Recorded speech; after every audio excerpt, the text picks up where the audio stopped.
Daily ಮೇಗಲ್ ಸೊಪ್ಪು ಅಂತ ಹೇಳ್ತಾರೆ. ಆಡುಗಳು ಯಾವ ರೀತಿ ಮರಿಗಳು ತಿಂತವೆ ಅಂತ. ಬಾ ಬಾ ಈ ಕಡೆ ಬಾ ಬಾ ತಿನ್ನು. ನೋಡಿದ್ರೆ ಯಾವ ರೀತಿ ಕಾಡಲ್ಲಿರುವಂಥ ಸೊಪ್ಪುಗಳು, ಗಿಡ ಬೇಲಿಗಳು ಎಲ್ಲ ತಿಂತವೆ. ಯಾವಾಗಲೂ ಕೂಡ ಈ ಥರ ಮೇಯಿಸಿದ ಮರಿಗಳು ಮಾಂಸ ತುಂಬ ಚೆನ್ನಾಗಿರ್ತದೆ, ಅದ್ಭುತವಾಗಿ. ಕೆಲವರು ಹೇಳ್ತಾರೆ ರೈಟು ಮಾಂಸಕ್ಕೆ ಜಾಸ್ತಿ ಹೇಳ್ತಾರೆ ಅಂತ.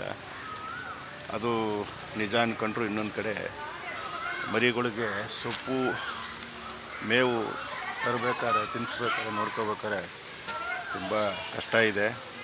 1 kg ಮಾಂಸ ಹೆಚ್ಚಿಸ್ಬೇಕಾದ್ರೆ ಒಂದು ದಿನಕ್ಕೆ ಮಿನಿಮಮ್ 5 ರಿಂದ 6 kg, ಒಂದು ತಿಂಗಳಿಗೆ 180 ರಿಂದ 200 kg ಮೇವು ಮೇಯಿಸ್ಬೇಕು. ಅದು ಹೆಚ್ಚದೆ ಅಮ್ಮಮ್ಮ ಅಂದರೆ ಅರ್ಧ kg ಮಾಂಸ. ಲಾಭ ಇದೆಯಾ ಮನುಷ್ಯನಿಗೆ? ಆದರೆ ಹಾಳಾಗಲ್ಲ. ಆಡು ಸಾಕ್ತವ್ರು, ಮರಿ ಸಾಕ್ತವ್ರು, ಕುರಿ ಸಾಕ್ತವ್ರು ಯಾರೂ ಹಾಳಾಗಲ್ಲ. ಎಲ್ಲರಿಗೂ ಒಂದು ಪ್ರತಿಫಲ ಇದ್ದೇ ಇರುತ್ತೆ. ನೋಡಿದ್ರೆ ಯಾವ ರೀತಿ ಸೊಪ್ಪನ್ನು ತಿಂತಾಯಿದೆ ನೋಡಿ.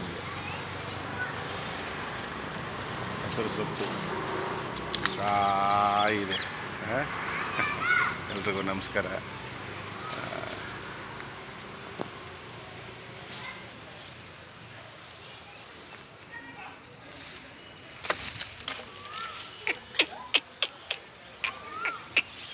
ಏಯ್ ಬಾ.